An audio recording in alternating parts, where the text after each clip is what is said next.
लोकशाहीचा बुलंद आवाज, रिपब्लिकन वार्ता महाराष्ट्र। पैठण तालुक्यातील चितेगाव येथील एका खुना प्रकरणातील संशयित आरोपी अकबर मेहबूब उर्फ मियाभाई शेख यांचा मृतदेह पैठण तालुक्यातील दादेगाव शिवारात आढळून आला आहे। या घटनेमुळे चितेगाव परिसरात एकच खळबळ उडाली आहे। या घटनेची माहिती मिळताच अप्पर पोलीस अधीक्षक अन्नपूर्णा सिंह, उपविभागीय पोलीस अधिकारी डॉक्टर सिद्धेश्वर भोरे, पोलीस निरीक्षक महादेव गोमारे, सहाय्यक पोलीस निरीक्षक निलेश शेळके यांनी घटनास्थळी जाऊन पाहणी केली असता हा प्रकार घातपात झाला का या संदर्भात पोलिसांनी तपास सुरू केला आहे।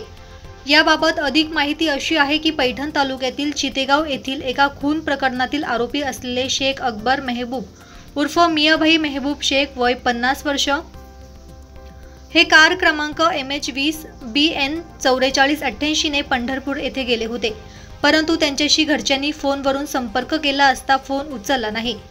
त्यामुळे नातेवाईकांनी साहिल अकबर शेख वय 21 वर्ष व्यवसाय शिक्षण राहणार चितेगाव जामा मस्जिद जवळ तालुका पैठण जिल्हा छत्रपती संभाजीनगर याने दिनांक 30 जून 2025 रोजी बिडगीन पोलीस ठाण्यात तक्रार दाखल केली होती।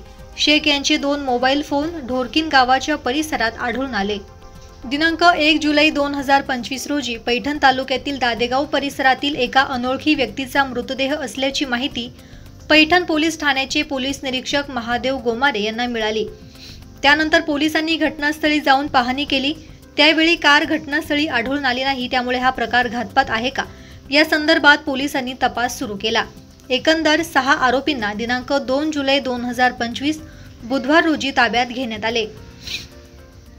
यामध्ये वाहिद याकूब शेख वय 40 वर्ष, 2 लतीफ याकूब शेख वय 45 वर्ष, 3 मोबिन मुनाफ सय्यद वय 28 वर्ष, 4 फजल उर्फ शाहरुख सरदार शेख वय 28 वर्ष, 5 सोनाजी ताराचंद भुजबळ वय 30 वर्ष, 6 इक्बाल अहमद जमादार वय 50 वर्ष।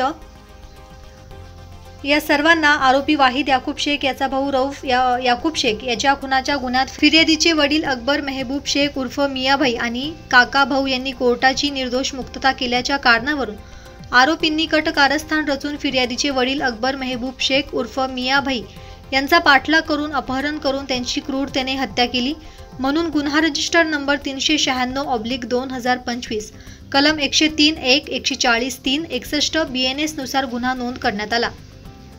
रिपब्लिकन वार्ता महाराष्ट्र न्यूज साठी पैठण प्रतिनिधी राहुल किरे, Chhatrapati Sambhajinagar. Subscribe now and press the bell icon. Never miss an update.